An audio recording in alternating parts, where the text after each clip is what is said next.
Soul crop হিসেবে cultivate করা হয়, তখন তার ইল্ড যেটা হয়, এই দুইটার রেশিওটা হচ্ছে relative yield of I component. তাহলে একটা simple in a simple agroforestry situation land equivalent ratio can be expressed as বলা হচ্ছে, সাপোজ সি হচ্ছে ক্রপ, টি হচ্ছে ট্রি, ট্রি অ্যান্ড ক্রপস। তো land equivalent ratio equal to CI, মানে crops as intercrops, crops as sole crops, plus tree as intercrops, tree as sole crops. So this is the relative yield of crop, this is the relative yield of trees. এখানে দেখেন যে CI crop yield under intercropping, CS crop yield under sole cropping। তাহলে ক্রপের যে relative yield, তাহলে ক্রপকে যখন একই, এই বিষয়টা এখানে ইম্পর্টেন্ট, যে or the same area of land, same এরিয়াতে একই পরিমাণ জমিতে যখনই ক্রপকে as intercrops with other component, with three component suppose cultivate করা হয়, তখন যে ইলটা হবে এটা সিআই। ওটাকে যখন একই পরিমাণ জমিতে সোল ক্রপ হিসাবে বা মনোক্রপ হিসাবে কাল্টিভেট করা হবে, তখন তার ইল্ড এটা হচ্ছে CS, S sole crops, as well sole crops, I for intercrops. তাহলে similarly TI, tree yield under intercropping and tree yield under sole cropping. তাহলে এখানে এই অংশটা হচ্ছে this is the relative yield of crops, this is the relative yield of trees. এখানে দুইটা simple, এই জন্য বলা হচ্ছে সিম্পল অ্যাগ্রোফরেস্ট্রি সিচুয়েশন। এমনটা যদি হয় তাহলে এখানে ল্যান্ড ইকুইভ্যালেন্ট রেশিও হবে এই দুইটা কম্পোনেন্টের রিলেটিভ রিলেটিভ ইল্ডের সাম অথবা তাদের সামেশন। এখানে যদি আরো কম্পোনেন্ট থাকতো, সাপোজ দুইটা ক্রপ থাকলে ক্রপ ওয়ান এর রিলেটিভ ইল্ড, ক্রপ টু এর রিলেটিভ ইল্ড, তার সাথে ট্রি আরেকটা থাকলে ট্রি রিলেটিভ ইল্ড, এই তিনটা অংশের যোগফল হয়ে যেত ল্যান্ড ইকুইভ্যালেন্ট রেশিও। এরকম সিমিলারলি আরো অনেক কম্পোনেন্ট থাকতে পারতো এখানে। একসাথে যদি চারটা কম্পোনেন্ট থাকে, চারটা কম্পোনেন্টের রিলেটিভ ইল্ড হবে এখানে তাদের ল্যান্ড ইকুইভ্যালেন্ট রেশিও। তাহলে ল্যান্ড ইকুইভ্যালেন্ট রেশিও এই বিষয়টাকে কিভাবে আমরা অ্যাগ্রোফরেস্ট্রি সিস্টেম কি ইভালুয়েট করার কাজে লাগানো যায়, পারপাসে কাজে লাগানো যায়, এই অংশটা আমরা পরের স্লাইডে দেখবো। তাহলে ল্যান্ড ইকুইভ্যালেন্ট রেশিও, তা আমরা কখনো বলি যে অ্যাগ্রোফরেস্ট্রি সিস্টেমে অনেকগুলো কম্পোনেন্ট একসাথে কাল্টিভেট করলে পরে আমরা এটাকে বলতেছি যে ইন্টিগ্রেটেড সিস্টেম, যেখানে কম্পোনেন্ট গুলোর ম্যানেজমেন্ট করা হয়। এজ এ রেজাল্ট এখানে ডিফারেন্ট টাইপস অফ ইন্টারাকশন হয়, ইন্টারাকশন গুলোকে মিনিমাইজ করে ওখান থেকে যে রিটার্নটা আসে ওইটাকে বলতেছে অ্যাগ্রোফরেস্ট্রি রিটার্ন। এটা ইকোলজিক্যাল আসপেক্টে রিটার্ন আসে, ইকোনমিক আসপেক্টে রিটার্ন আসে। তা আমরা মিজারেবল আইটেম বা মিজারেবল রিটার্নটা আমরা যেটা ইকোলজিক্যাল পারপাসে যেটা আসে, এটাকে অনেক সময় আমরা ডিরেক্টলি মিজারেবল ইফেক্ট বলা হয় না। তারপরে এখান থেকে কিছু কিছু অংশ আমরা কোয়ান্টিফাই করে, আমরা আগের প্রবলেম গুলোতে ইন্টারাকশন ইফেক্ট মেজার করার সময় আপনাদেরকে দেখাইছি যে সয়েলের মধ্যে যেটুকু রিটার্ন আসে সয়েল ফার্টিলিটি ইমপ্রুভমেন্টের ক্ষেত্রে, এটাও ইকোলজিক্যাল আসপেক্টে সয়েল এনভায়রনমেন্ট এনহ্যান্সমেন্ট অথবা মাইক্রো ক্লাইমেট এমিলিওরেশন, এই পারপাসে ওখান থেকে এই রিটার্নটা যেটা আসে আমরা কোয়ান্টিফাই করার চেষ্টা করা হচ্ছে। অথবা কিছু কিছু অংশ এখানে ওভারলুকও করা হচ্ছে, যে গাছ থেকে আরো কিছু বেনিফিট আসে, এগুলো এখানে হয়তোবা ডিরেক্টলি মেজার করা হচ্ছে না। তাহলে এই জন্যই মেজারমেন্ট বিষয়টা, রিটার্নটা আমরা অবজার্ভ করি ইকোলজিক্যাল আসপেক্টে যেটা আসে, এটাকে অনেক সময় আমরা সরাসরি মেজারমেন্ট আনি না। এমন একটা ইকোনমিক আসপেক্টে আমরা ওখান থেকে কতটুকু গ্রেন ইল পাই, কতটুকু স্ট্রয়েল পাই, টোটাল ভিজিবল রিটার্ন, প্রোডাক্টিভ বা প্রোডাকশন যেটুকু আমরা অবজার্ভ করতে পারি, ওটাকে আমরা বলি যে ইকোনমিক রিটার্ন। তাহলে এই পারপাসে ল্যান্ড ইকুইভ্যালেন্ট রেশিও বিষয়টা আমাদেরকে একটা ইন্ডিকেশন দেয় যে ইন্টারক্রপিং অথবা অ্যাগ্রোফরেস্ট্রি সিস্টেম, যেখানে মাল্টিপল প্ল্যান্ট কম্পোনেন্টের ইনভলভমেন্ট থাকে, তো ইন্টিগ্রেটেড ওয়েতে যদি অনেকগুলো কম্পোনেন্ট একসাথে কাল্টিভেট করা হয়, তাহলে এখানে হয়তো বা সেম পরিমাণ জমিতে এই কম্পোনেন্ট গুলাকে যদি অনুক্রপ হিসেবে কাল্টিভেট করা হয়তো, সাপোজ 1 হেক্টর জমিতে পিলিপিল কাল্টিভেট করা হবে, 1 হেক্টর জমিতে তার সাথে মেজ কাল্টিভেট করা হবে, 2 হেক্টর জমি লাগবে দুইটার জন্য।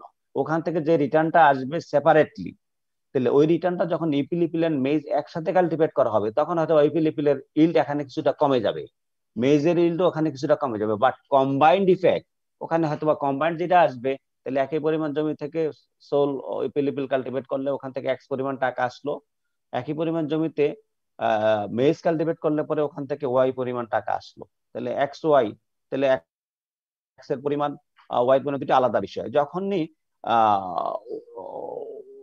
দুইটাকে একসাথে অ্যাজ অ্যাগ্রোফরেস্ট্রি প্র্যাকটিস আকারে একই পরিমাণ জমিতে 1 হেক্টর জমিতে কাল্টিভেট করবে, ওখান থেকে হয়তো বা জেড পরিমাণ টাকা আসলো, জেড হয়তো বা এক্স এর চেয়েও বেশি, ওয়াই এর চেয়েও বেশি।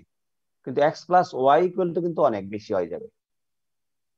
কিন্তু জেড টাকাটা হয়তো এখানে আমরা যদি এইভাবে এক্স ওয়াই না বলে বললাম যে 1 হেক্টর জমিতে যদি মেজ কাল্টিভেট করা হয় ওখান থেকে রিটার্ন আসবে 10,000 টাকা, যখন ইপিলিপিল কাল্টিভেট করা হবে ওখানে রিটার্ন আসবে সাপোজ 5,000 টাকা 1 হেক্টর থেকে। তাহলে এখানে 2 হেক্টর জমি থেকে রিটার্ন আসবে 15,000 টাকা। তাহলে ইপিলিপিল এন্ড মেজ যখন একসাথে কাল্টিভেট করা হবে, ইপিলিপিলের কিছুটা ইফেক্ট মেজের উপরে যাবে, কিছুটা এফেক্টও যাবে। তাহলে বিষয়টা টোটালটা বিবেচনায় নিয়ে ওখান থেকে হয়তো রিটার্ন আসবে 11,000 টাকা 1 হেক্টর জমি থেকে। তাইলে 3 হেক্টর জমি পাশাপাশি থাকলো, একটাতে ইপিলিপিল, একটাতে মেজ, আর একটাতে মেজ প্লাস ইপিলিপিল। তাহলে একটাতে আসলো 10,000, আরেকটাতে 5,000, আরেকটাতে 11,000। তাইলে এখানে যখন ইপিলিপিল এন্ড রাইস কম্বাইন্ডলি কাল্টিভেট করা হবে তখন ইপিলিপিলের ইন্ডিভিজুয়ালি অবভিয়াসলি কমে যাবে কম্পেয়ার টু ইটস সোল বা মনোক্রপ হিসাবে যেখানে কাল্টিভেট করবে, বাট কম্বাইন্ড ইফেক্টটা একটু বেশি হয়।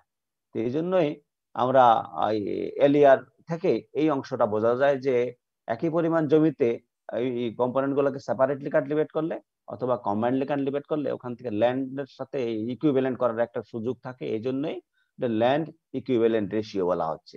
তাহলে এখান থেকে আমরা সিম্পল একটা এগ্রো ফরেস্ট্রির একটা উদাহরণ দেই আমরা পরের স্লাইডে।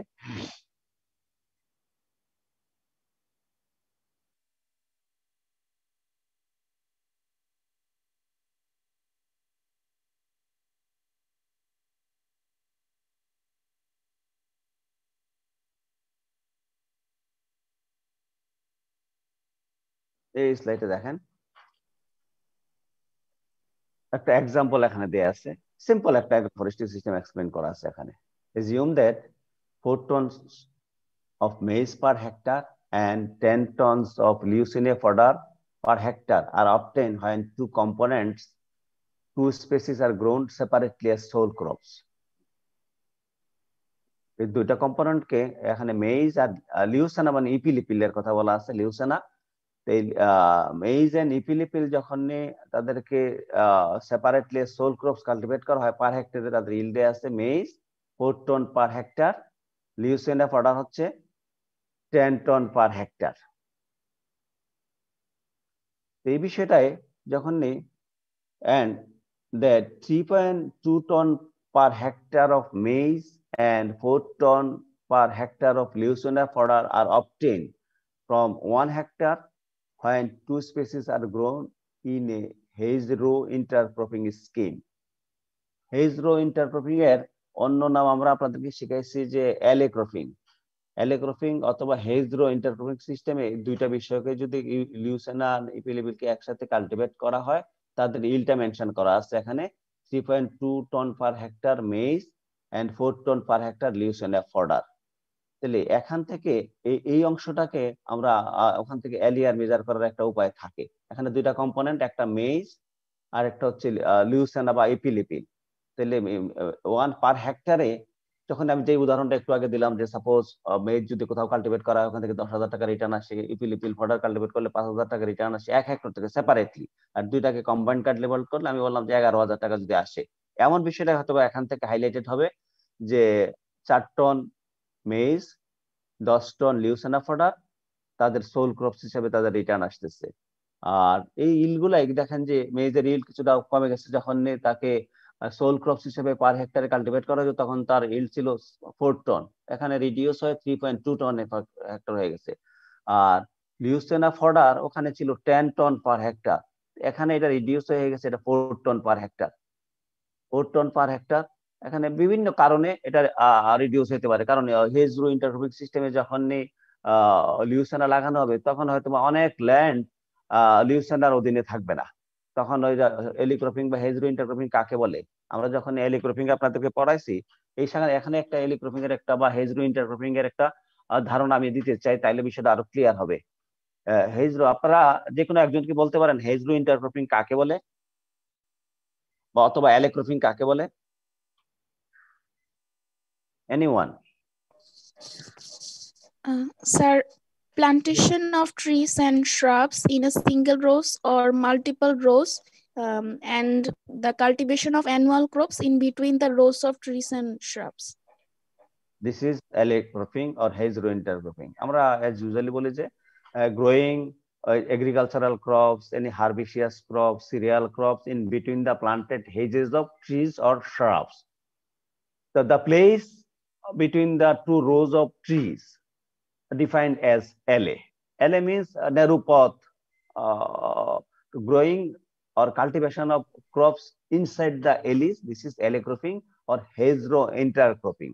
তাহলে এখানে মেইজ এন্ড ইপিলিপিলের hedgerow intercropping একটা স্কিম ছিল, ওখানে একটা সিচুয়েশন বর্ণনা করা আছে। তো এখান থেকে আমরা বিষয়টা একটু যদি কোয়ান্টিফাই করি, দেখেন পরের স্লাইডে দেখেন relative yield of maize as sole crops, তার ইল্ড ছিল 4 টন পার হেক্টর।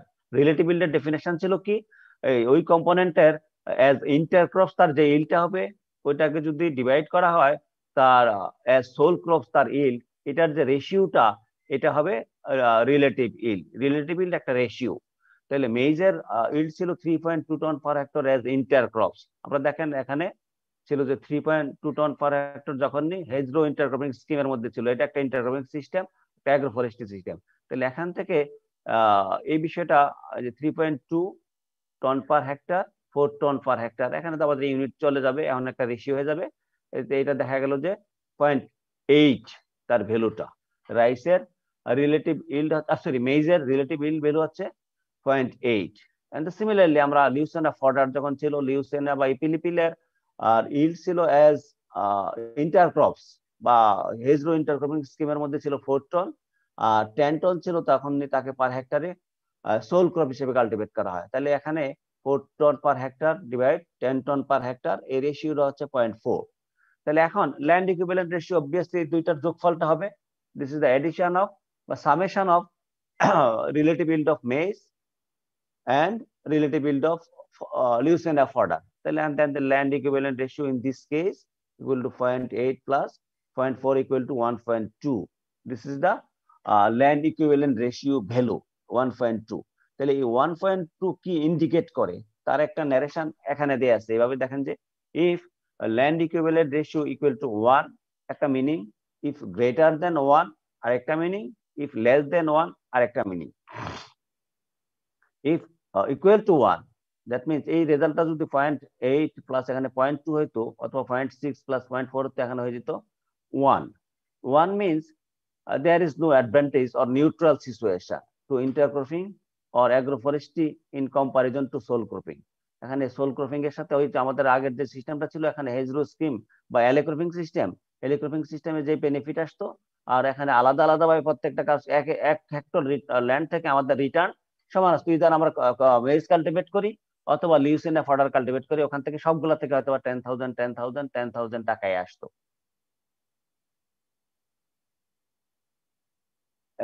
এখানে এমনটাই, ওখান থেকে 1 হেক্টর থেকে পার হেক্টর থেকে একই রকম একটা রিটার্ন আসার একটা সুযোগ থেকে যায়। এই জন্য আমরা দেখলাম যে 1 that is neutral situation. If greater than 1 এটা কি ইন্ডিকেট করতেছে? Indicate better use of resources or positive interaction between the components. এখানে মেইজ এন্ড ক্রপস আর সরি লিউসেনা, ইপিলিপিল এন্ড মেইজ পাশাপাশি কাল্টিভেট করলে অবভিয়াসলি মেইজের একটা ইফেক্ট ইপিলিপিলের উপরে, ইপিলিপিলের একটা ইফেক্ট মেইজের উপরে থাকে এখানে। তাইলে এখানে বলা হচ্ছে যে overall interaction effect is positive অথবা better use of resources. Resource বলতে এখানে লাইট, ওয়াটার, নিউট্রিয়েন্টস, এই রিসোর্স গুলার efficient utilization, better use, as a result ওখান থেকে রিটার্নটা একটু বেশি আসবে, কম্বাইন্ড ইফেক্টের রিজাল্টটা বেশি আসবে। তো এই পারপাসে আমরা যদি এখানে কিছুটা রিয়েলাইজেশনে যাই, এই যে রাইসের উপর মেইজের উপরে ইপিলিপিলের ইফেক্ট কিভাবে হইতে পারে। আমরা একটা প্রবলেম আপনাদেরকে দেখানো ছিল যে ইপিলিপিল লিভ বায়োমাস আমরা অ্যাড করতেছিলাম সয়েলের মধ্যে। এখানে সয়েলের ফিজিক্যাল, কেমিক্যাল, বায়োলজিক্যাল চেঞ্জ একটা বিষয় আমরা অবজার্ভ করতেছিলাম ওখানে।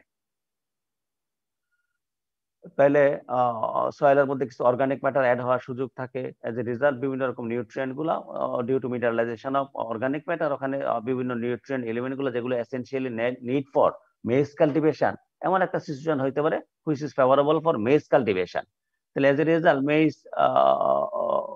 ইল্ড ওখানে কিছুটা বেনিফিট হচ্ছে, অথবা ইপিলিপিলেরও ইন্ডিভিজুয়াল প্ল্যান্টের ইল্ড কিছুটা বেড়ে যেতে পারে। ইপিলিপিলের এখানে ইল্ড অনেকটাই কমে গেছে। দেখেন যে ওখানে ছিল যা ছিল এখানে হয়তোবা 10 আর 4, 10-4 হওয়ার ক্ষেত্রে কিন্তু ইপিলিপিলের ইন্ডিভিজুয়াল প্ল্যান্টের ইল্ড এখানে কমে নাই।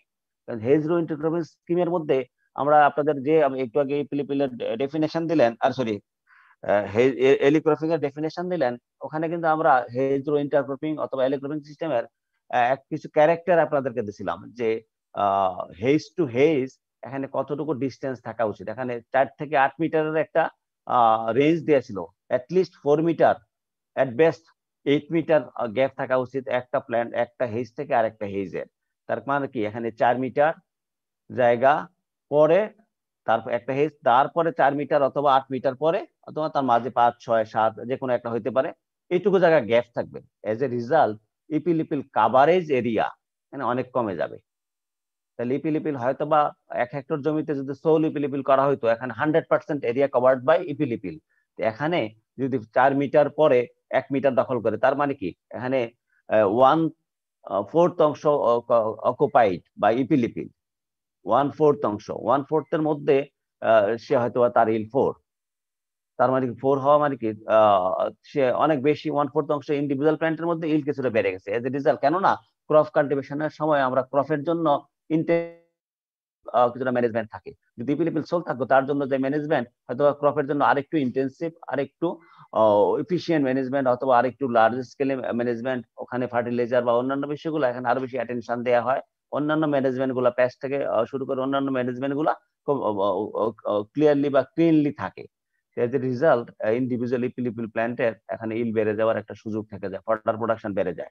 তাইলে এখানে যদিও সে 1/4 এরিয়াতে তার ইল কিন্তু 40%, 1/4 এরিয়াতে তার 20% হওয়ার বা 25% হওয়ার কথা ছিল, এটা 40%। তার মিনস এখানে ইপিলিপিল কিছুটা বেনিফিটেড, রাইস ইল্ড কিছুটা রিডিউসড।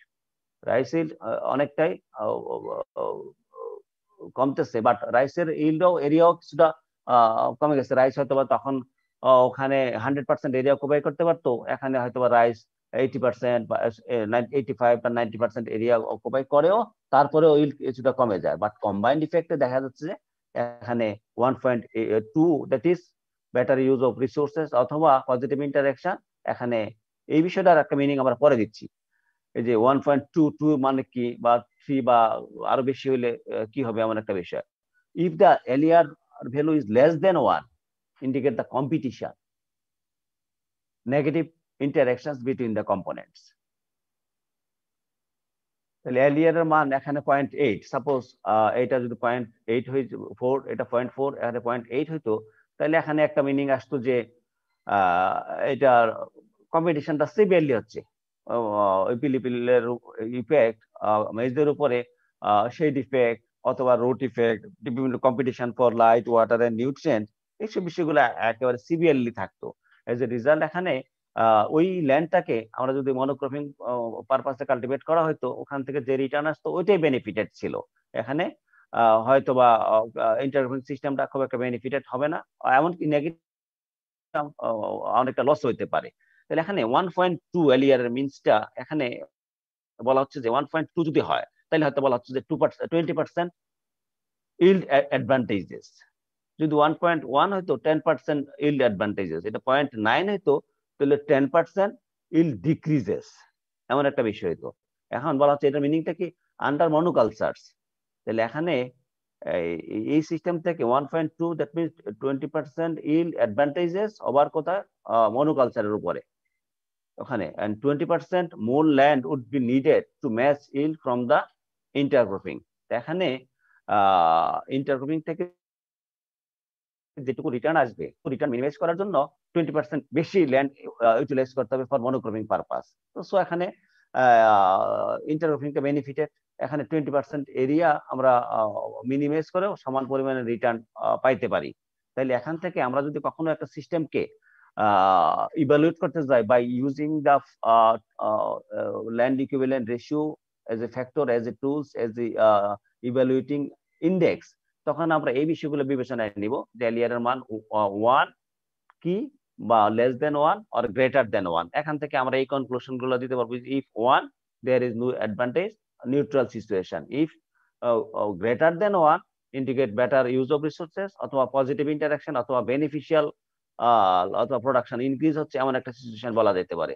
ইফ লেস দেন 1 তখন কম্পিটিশন অথবা নেগেটিভ ইন্টারাকশন এই বিষয়টা হাইলাইট করার একটা সুযোগ থেকে যায়। অথবা এখান থেকে যদি কোয়ান্টিফিকেশন 1.1 এর সরি ল্যান্ড ইকুইভ্যালেন্ট রেশিওর মানটা কত আছে, এটা যদি 1 এর চেয়ে কত বেশি বা কত কম এটুকু জানা থাকে, তাহলে 0.1 এর জন্য প্রতি 0.1 এর জন্য 10% ইনক্রিজ।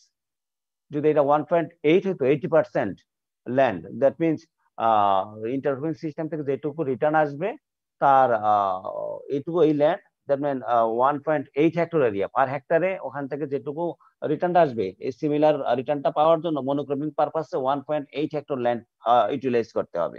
যদি এখানে 0.8 হয়ে যায় তাহলে এখানে 1 হেক্টর জমি থেকে যেটুকু রিটার্ন আসবে এইটুকু রিটার্ন মনোক্রমিং পারপাসে 0.8 হেক্টর থেকে আমরা পাইতে পারি। দ্যাট মিনস এখানে অনেক বেশি পরিমাণে ল্যান্ডের ওয়াস্টেজ হচ্ছে।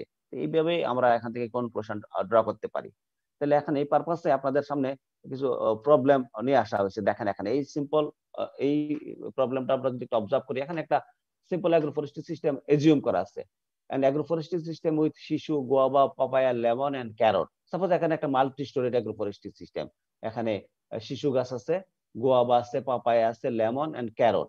ক্যারট হয়তো এমন ভাবে ক্রপ কাল্টিভেট করা আছে, শিশু গাছটা হয়তো বাউন্ডারিতে অথবা ওয়াইড লার্জ স্পেসিং এ, তার মধ্যে হয়তো বা তার দুইটা শিশু গাছের মাঝে গোয়াবা লাগানো আছে, অথবা তার মাঝে আরেকটা রো করে এক রো শিশু, আরেক রো গোয়াবা, আরেক রো পাপায়া, আরেকটা লেমন, বা বিভিন্ন কম্বিনেশন এখানে আর তার মাঝে ইন্টারস্পেসের মধ্যে ক্যারট কাল্টিভেশন করা আছে। এমন যদি একটা মাল্টি লেয়ার্ড অ্যাগ্রোফরেস্ট্রি সিস্টেম বা মাল্টি স্টোরিড অ্যাগ্রোফরেস্ট্রি সিস্টেম এক্সপ্লেইন করা যায় বা এক্সিকিউট করা যায় বা ইমপ্লিমেন্ট করা যায়, ওখান থেকে বিভিন্ন ধরনের রিটার্ন আসতে পারে। তাহলে এখানে সাপোজ বলা আছে একটা অ্যাজাম্পশন দেয়া আছে যে কম্পোনেন্ট বা yield as sole crops as inter crops. Suppose shishu ton per হেক্টরে শিশুর দেয়া আছে ইল্ড, গোয়াবার কেজি পার হেক্টরে দেয়া আছে, পাপায়ার কেজি পার হেক্টরে, লেমনের কেজি পার হেক্টরে, ক্যারোটের কেজি পার হেক্টরে, একটা টাকাতে একটা কেজিতে। তো এখানে দ্য ইউনিট টাকা per hectare, KG per hectare does not matter, কেননা ইল্ডটা আসবে এখান থেকে রিলেটিভ ইল্ড হবে একটা রেশিও। তাহলে এই দুই টাকার রেশিও আর কেজির রেশিও এটা একই হবে। তাহলে এখান থেকে সাপোজ যদি এখানে 5টা কম্পোনেন্ট দেখা যাচ্ছে, 1টা 2টা 3টা 4টা 5টা, shishu, guava, papaya, lemon and carrot. এখন যদি বলা হয় যে এই সিস্টেমের যে বলা হচ্ছে কি determine the land equivalent ratio of the system and also mention the mode of interaction of the system.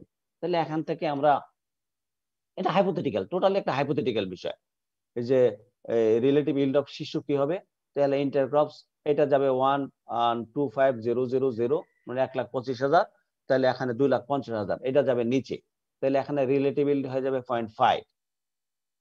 তাহলে এখানে গোয়াবার ক্ষেত্রে এটা উপরে অ্যাজ ইন্টারক্রপস, এটা নিচে আসলে এখানে হয়তো বা 0.6, এমন একটা বিষয়। তাহলে এটা যদি পাপায়ার ক্ষেত্রে এটা উপরে এটা নিচে, তা ওখানে একটা ভ্যালু আসবে, তাহলে এটা উপরে এটা নিচে, এখানে আরেকটা ভ্যালু আসবে, ক্যারোটের আরেকটা ভ্যালু আসবে। তো সবগুলোর যোগফল রিলেটিভ ইল্ড অফ শিশু, relative yield of guava, relative yield of papaya, relative yield of lemon, তাহলে এখানে একটা ভ্যালু আসলো, অলসো ক্যারোটের আর একটা ভ্যালু আসবে, সবগুলোর যোগফল মিলে হবে ল্যান্ড ইকুইভ্যালেন্ট রেশিও। তাহলে এখানে এই মানটা যদি 1-এর বেশি হয়, 1-এর সমান হয়, 1-এর কম হয়, তাহলে ওখান থেকে ইন্টারাকশনের মোড অথবা ওখানে ইভ্যালুয়েটিং এক্সপ্লেনেশন, এখানে ইন্টারপ্রিটেশনটা বলা যেতেই পারে যে 1-এর বেশি বা 1-এর কম, কত কম কত বেশি। যদি 1.1 হয় তাহলে 10% এরিয়া বেশি লাগবে মনোক্রপিং পারপাসে। যদি এটা 0.8 হয়ে যায়, 0.9 হয়ে যায়, 0.7 হয়ে যায়, তাহলে 10, 20, 30% এরিয়া বেশি ওই বিষয়টা মিনিমাইজ করার জন্য। তাহলে this is the sir land. বলছিলাম ওই শিশু গাছের যে ওটা টাকা পার হেক্টরে দেয়া আছে, ওটা কি কেজি পার হেক্টরে নিয়ে যাব? দরকার নাই তো, আমরা তো এটা ল্যান্ড ইকুইভ্যালেন্ট, এটা রিলেটিভ ইল্ড বাইর করব আমরা, একটা রেশিও হবে না। সাপোজ এখানে যদি ও আপনি জি স্যার বুঝতে হ্যাঁ, পেরেছি। তাহলে এটাকে আমার আর দরকার নাই। এখানে যদি সাপোজ আরেকটা টাকা, এটা যদি ল্যান্ড ইকুইভ্যালেন্ট রেশিও বাইর করতে বলা আছে, ল্যান্ড ইকুইভ্যালেন্ট রেশিওটা হচ্ছে relative yield of different components which involve in the system. এখানে 5টা কম্পোনেন্ট, এখানে আমি কিন্তু এই এক্সাম্পল গুলা দেওয়াটা আর ওর ক্ষেত্রে আমি অ্যাগ্রোফরেস্ট্রি সিস্টেমকে অবজার্ভ করার জন্য বলা আছে এখানে। আমরা যখনই অ্যাগ্রোফরেস্ট্রি সিস্টেম ক্লাসিফিকেশন আপনাদেরকে পড়াইছিলাম এখানে, এই যে কম্পোনেন্টের নেচার, যেটা বিষয় ছিল স্ট্রাকচারাল ক্লাসিফিকেশন, স্ট্রাকচারাল ক্লাসিফিকেশন এখানে একটা বিষয় আসছিল যে কিভাবে এই যে হয়তো মিক্সড ডেন্স, মিক্সড স্পার্স, এইসব বিষয় স্পেসটাকে কিভাবে হরাইজন্টালি অথবা ভার্টিক্যালি এফিশিয়েন্টলি ইউটিলাইজ করা যায়। তাহলে এখানে দেখেন যে এখানে একটা মাল্টি লেয়ার সিস্টেম, যে ক্যারট অবভিয়াসলি নিচের লেয়ারে থাকবে, লেমন তার উপরের লেয়ারে থাকবে, পাপায়া হয়তোবা লেমন পাপায়া আর উপরে চলে যেতে পারে, গোয়াবা পাপায়া একই লেয়ারে থাকতে পারে, শিশু উপর লেয়ারে। তাহলে এখানে তিনটা, কমপক্ষে তিনটা, 1 2 3 4টা লেয়ার হওয়ার একটা সুযোগ থেকে যায়। 4টা লেয়ারের মধ্যে সানলাইট, এটার একটা ডিস্ট্রিবিউশন, পার্টিশনিং অফ লাইট, অথবা স্পেসের একটা হরাইজন্টালি স্পেসটাকে ওরা ইউটিলাইজ করতেছে, হরাইজন্টালি হয়তোবা ক্যারট যেটুকু অংশ ইউটিলাইজ করবে, ওখানে তার আশেপাশের এরিয়াতে হয়তোবা লেমন পাপায়া, তার মানে কি 1 ইঞ্চি জায়গার নিউট্রিয়েন্টও এখানে মিসইউজ হবে না, কারো না কারো অ্যাটেনশনে আসবে। নিউট্রিয়েন্ট এলিমেন্ট যদি এখানে থাকে, সে হয়তোবা ক্যারটের অ্যাটেনশনে আসবে, ক্যারট থেকে যদি সে লিচিং হয়ে পরের লেয়ারে চলে যায়, লেমনের কাছে আসতে পারে, পাপায়ার কাছে আসতে পারে, গোয়াবার কাছে, আবার শেষের দিকে শিশুর কাছে, তারপরে তার একেবারে ড্রেনেজ হয়ে অপচয় অথবা নিচের দিকে যাওয়ার একটা সুযোগ থাকে, বা সয়েল প্রোফাইলে থেকে যাওয়ার একটা সুযোগ থাকে। এইভাবে এই যে এখানে বিভিন্ন লেয়ার, সয়েল প্রোফাইলের বিভিন্ন লেয়ার থেকে নিউট্রিয়েন্ট এলিমেন্ট গুলাকে ইউটিলাইজ করার একটা সুযোগ থাকে, অথবা এগুলাকে আবার রিট্রাইভ করার একটা সুযোগ থাকে, যেটাকে ক্যারট ইউটিলাইজ করতে পারলো না, এটাকে হয়তো অন্যান্য বিষয়গুলো, অথবা ক্যারট থেকে যেগুলো লিচিং হয়ে ড্রেনেজ হয়ে অথবা তার আউটরিচ যেগুলো হয়ে যাবে, এগুলাকে এইসব ট্রি কম্পোনেন্ট গুলো আর এইসব ট্রি অথবা শ্রাব কম্পোনেন্ট গুলার রুট সিস্টেমের কাছে আসার একটা সুযোগ থাকে। এজ এ রেজাল্ট আমরা যেটা বলতেছিলাম যে অ্যাবাভ এন্ড বিলো গ্রাউন্ডের ইন্টারাকশন গুলো আমরা আগে যে অবজার্ভ করলাম এই যে শুরুর দিকের ক্লাসগুলোতে, এখানে ওই বিষয়গুলো এখানে আসে। বিলো গ্রাউন্ডের নেগেটিভ কি ছিল, পজিটিভ কি ছিল, অ্যাবাভ গ্রাউন্ড পজিটিভ নেগেটিভ কি ছিল, এখানে এই বিষয়গুলো কিছুটা হাইলাইটেড হয়। অ্যাবাভ গ্রাউন্ডের নেগেটিভ পজিটিভ বিষয়গুলো ছিল, এখানেও কিছুটা হাইলাইটেড হয়।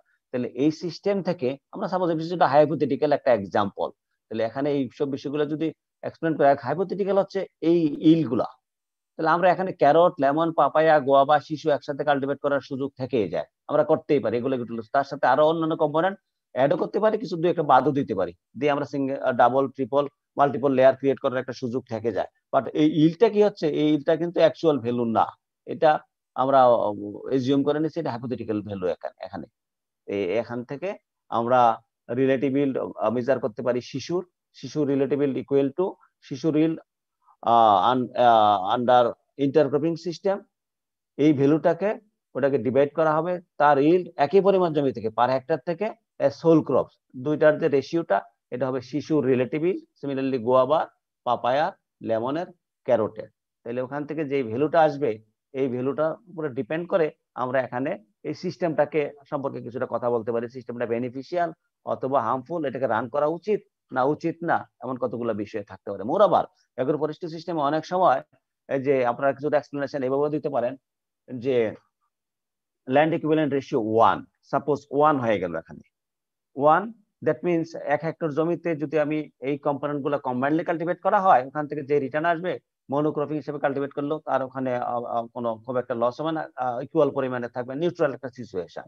বাট এইভাবে যদি থাকে, সাপোজ এই সিস্টেমটার ক্যারট, লেমন, পাপায়া, গোয়াবা, শিশু একসাথে থাকলে পরে ওখানে যদি এলিয়ারের মান 1 হয়, তাহলে এই নিউট্রাল বলা যায়। বাট এখান থেকে দেখেন যে shishu, guava, papaya, lemon and carrot একসাথে থাকলো, আর শুধু ক্যারট 1 হেক্টর জমিতে চাষ করা হইলো, তাহলে ক্যারট চাষ করলে পরে ওখান থেকে রিটার্ন আসলো 10,000 টাকা, আর এই 5টা একসাথে করলে পরেও 10,000 টাকা আসলো। তাহলে এখান থেকে ইকোলজিক্যাল কতগুলো বেনিফিট আপনি যেগুলো অবজার্ভ করতে পারেন, suppose lemon, papaya, guava, carrot, এগুলো আমরা তো জানি যে কার্বন সিকুয়েস্ট্রেশন একটা শব্দ আসে আমাদের। কার্বন কতটুকু সে কনজিউম করতে পারে, কার্বন আশেপাশে যত বেশি কার্বন থাকবে তত বেশিটা হিউম্যান বিংস বা অন্যান্য লিভিং বিংস যারা থাকে, যারা তাদের রেসপিরেটরি সিস্টেমে অক্সিজেনকে ডিজায়ার করে, তাদের জন্য এটা ক্ষতিকর একটা বিষয় থাকে। অথবা অ্যাটমসফিয়ারটা পলিউটেড, যত বেশি কার্বন রিলেটেড সোর্স গুলো থাকে, তখন এটাকে আমরা আমাদের জন্য খুব একটা ভালো সিচুয়েশন হয় না, ওটা পলিউটেড সিচুয়েশন হয়ে যায়।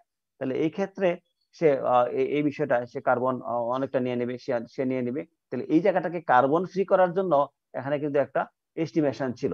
তো এই এস্টিমেশনটা যদি করা থাকে, এখানে হয়তো ডিরেক্টলি প্রোডাকশন দেওয়ার জন্য, প্রোডাক্ট নেওয়ার জন্য হয়তো দেখা যাবে যেটা 1 হয়ে গেছে। এখানে যে কার্বন মেজারমেন্ট করে, কার্বন সিকুয়েস্টন বা CN রেশিও বা রিলিজের দিকে নাইট্রোজেন রিলিজ বিষয়টা মেজার করে, কার্বন নাইট্রোজেনের রেশিও অথবা কার্বন কতটুকু সে এখান থেকে ইউটিলাইজ করে ফেললো। তো এই বিষয়টা সাথে মিনিমাইজ করলে হয়তো আরে অ্যানালাইসিস করলে এই বিষয়টা কনসিডারেশনে নিয়ে আসলে অথবা কিছুটা পজিটিভ বিষয় এখানেও থাকতে পারে। তো এই জন্য আমরা অনেক সময় যদি অনেকগুলো ট্রি ইনক্লুড করে কোন সিস্টেম থেকে একেবারে ল্যান্ড ইকুইভ্যালেন্ট রেশিও 1 হয়, তারপরে এখানে একটা আমরা নোট দিতে পারি।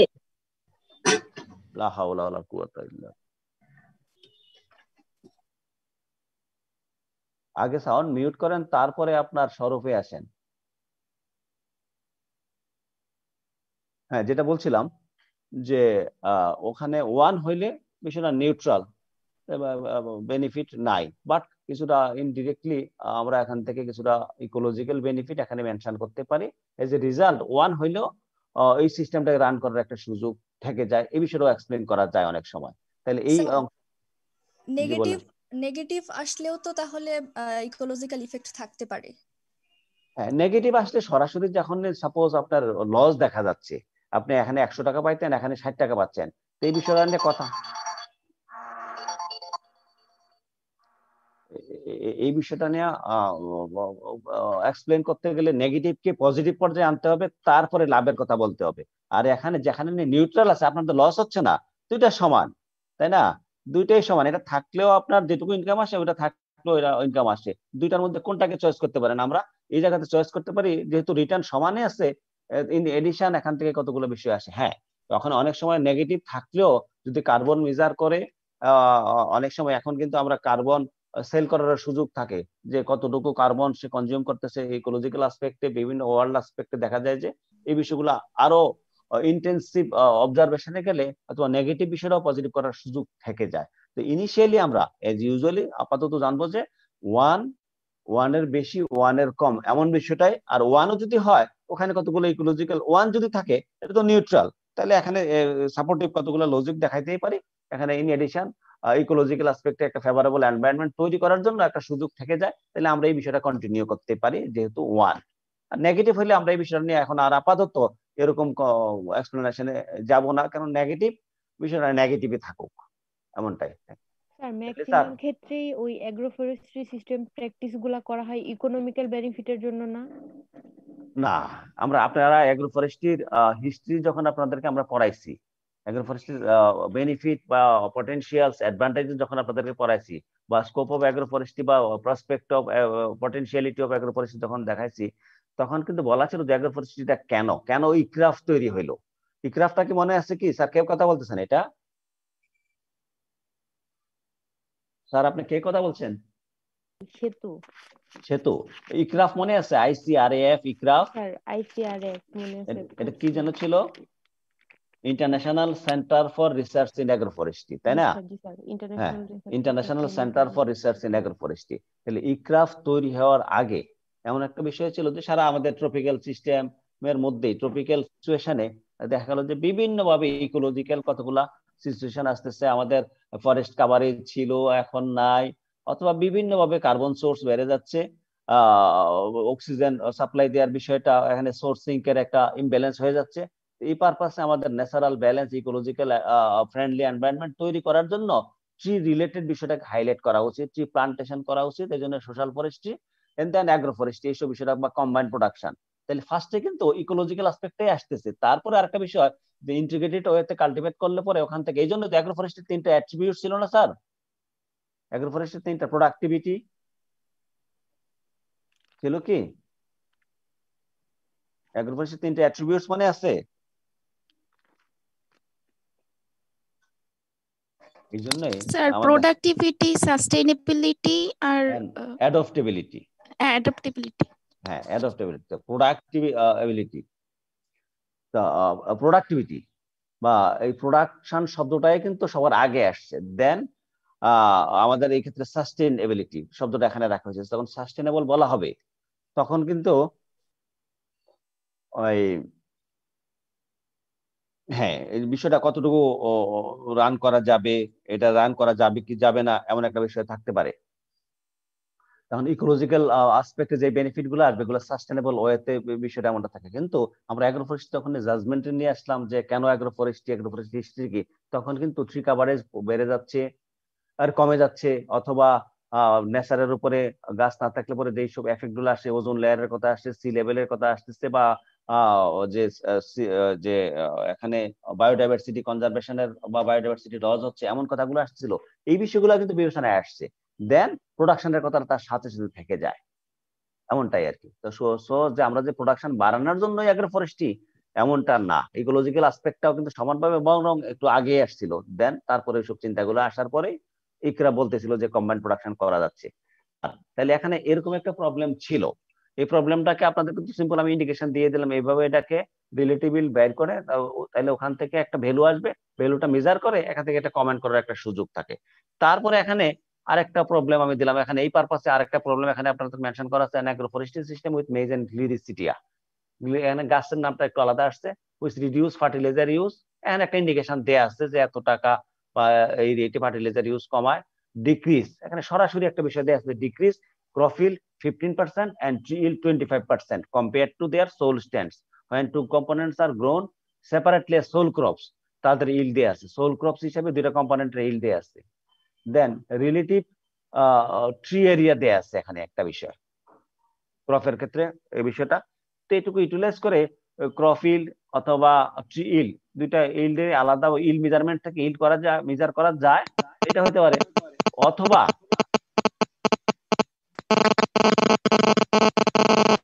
এটা কেডা, আপনার নাম কিন্তু আসতেছে, আপনার ওখানে যার সাউন্ড হচ্ছে, সুতরাং আপনি আমার সাথে আমার কাছে এভাবে হাইলাইটেড হয়েন না, ফোনটাকে আপনি সাউন্ড অফ করেন।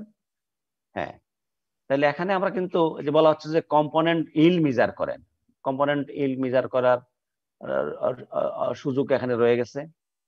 আমরা যে দুটো ইকুয়েশন ছিল, ওই ইকুয়েশন গুলো ইউটিলাইজ করে এখান থেকে কম্পোনেন্ট ইল্ড আলাদা মেজার করা যাবে।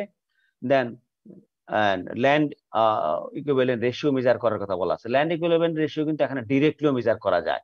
দেখেন যে এখানে সরাসরি তার সোল ইল্ড দেয়া আছে, আর এত পার্সেন্ট কমে যায়, যত পার্সেন্ট কমে এটা যদি মাইনাস করে দেওয়া হয় ওইটাই তার কিন্তু ইন্টারক্রপ হিসাবে তার ইল্ড।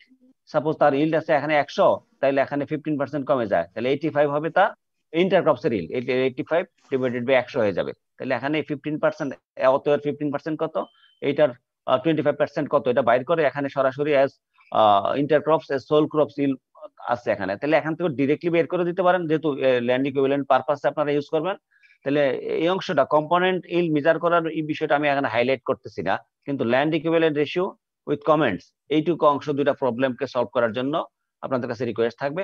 আমি আজকে এই অংশটা আমি কিছুক্ষণ পরে হয়তো বা দুপুরের দিকে আমার এখন মাস্টার্স এর একটা ক্লাস আছে, মাস্টার্স এর ক্লাসটা নিয়ে আমি হয়তো বা দুপুরের পরে আমি এই বিষয়গুলো আপনাদের ওখানে আমাদের ওই ক্লাসরুমে আপলোড করে দিব, তখন আপনারা এগুলো দেখতে পারেন।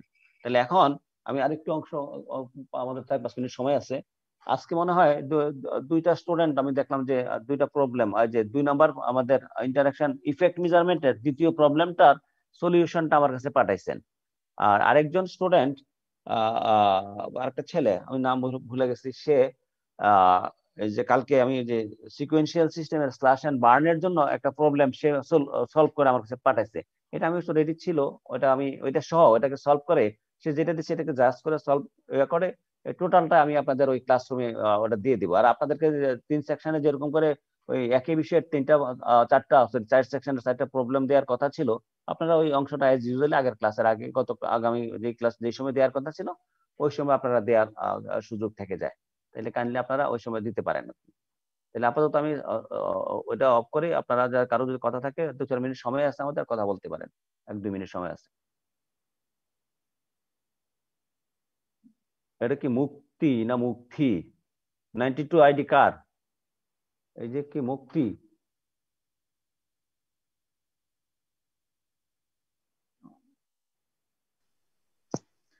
স্যার এরিয়ার 0.8 হলে ল্যান্ড কতটুকু, মানে কত পার্সেন্ট বাড়বে বা কমবে মনোকালচার, এটা একটু বলতেন যদি। আপনি কি বলছেন আমি ওখান থেকে বলি, আপনি এখানে যেটুকু বলছেন এটুকু বলেন, আমি তারপরে অ্যাড করবো না। সাপোজ 1.2 যদি হয়, এটা কি বলছেন? স্যার 20% এরিয়া বেশি লাগবে তাহলে আমার মনে হয়। হ্যাঁ, তাহলে এখন যদি 0.8 হয়ে যায় তাহলে এখানে আমার নেগেটিভ ইন্টারাকশন, তার মানে কি 0.8 আমার ওখান থেকে যেটুকু পরিমাণ রিটার্ন আসবে এইটুকু সমপরিমাণ রিটার্ন অ্যাগ্রো ফরেস্ট্রি মনোক্রপিং সিস্টেমে হয়তো বা এখানে 1 হেক্টর, ওখানে 0.8 হেক্টর এরিয়া থেকে এতটুকু রিটার্ন এসে যাবে। তার মানে এটা আমাদের লস না। তাহলে আমি 0.8 হেক্টর এরিয়া থেকে যেটুকু রিটার্ন পাই অ্যাগ্রো ফরেস্ট্রি সিস্টেম এক্সিকিউট করলে ওখানে 1 হেক্টর লাগবে। Okay sir? হ্যাঁ হ্যাঁ স্যার তার মানে কি যখন 0.8 আসবে তখন কি আমি এটা বলবো যে আরো 20% ল্যান্ড ইনক্রিজ করলে ইন্টারক্রপিং এ আমি মনোক্রপিং এর সেম পরিমাণ ইল্ড পাবো? 20% ইল্ড করলে পরে ওইটা সমান তো আমি পাবো না, তখন তো ইল্ড ল্যান্ডের পরিমাণ বেড়ে যাবে না? জি স্যার। ওই সিস্টেমে তো তখন তো 20% ল্যান্ড বাড়বে। হ্যাঁ 20% আবার বেশি ল্যান্ড লাগবে ওখানকার সমপরিমাণে ইল্ড নেওয়ার জন্য। তার মানে এই 20% এরিয়াটাই লস আমার। তাহলে এখানে হয়তো আমি এই জায়গাতে চেঞ্জ করতে পারবো। এখানে আমার এগ্রো ফরেস্ট্রি নলেজ ওখানে নিতে ম্যানেজমেন্ট দিতে হবে। এগ্রো ফরেস্ট্রির ম্যানেজমেন্ট হচ্ছে ওই অংশটা। স্যার আমি আর 1 মিনিট কথা বলে শেষ করতে হবে। ম্যানেজমেন্ট হচ্ছে এগ্রো ফরেস্ট্রি বলা যায় due to inclusion of trees. এখানে আমাদের একটা বিষয় আসা যায় যে আমাদের একটা ম্যানেজমেন্টের অংশ হচ্ছে two maximize the positive effect, to minimize the negative effect of trees, to maximize the positive effect and to minimize the negative effect. এটা হচ্ছে আমাদের ম্যানেজমেন্টের হাইপোথিসিস। এমন কতগুলো কাজ করতে হবে যাতে পজিটিভ বিষয়গুলো বেড়ে যায়, এমন কতগুলো কাজ করতে হবে যাতে নেগেটিভ বিষয়গুলো কমে যায়। নেগেটিভ বিষয়গুলো যদি মিনিমাইজ করা যায়, পজিটিভটাকে যদি এনকারেজ করা যায়, তাইলে হয়তো ল্যান্ড রিকোয়ারমেন্টের বিষয়টা কম বেশি হতে পারে। এটা হচ্ছে বাস্তবতা নিরিখে রিসার্চ। এই রিসার্চটা আমরা পরে করবো। স্যার আমাদের সময় শেষ হয়ে গেছে, আমি পরে টিচার আসবে, আমি রাখলাম। আল্লাহ হাফেজ। আসসালামু আলাইকুম স্যার।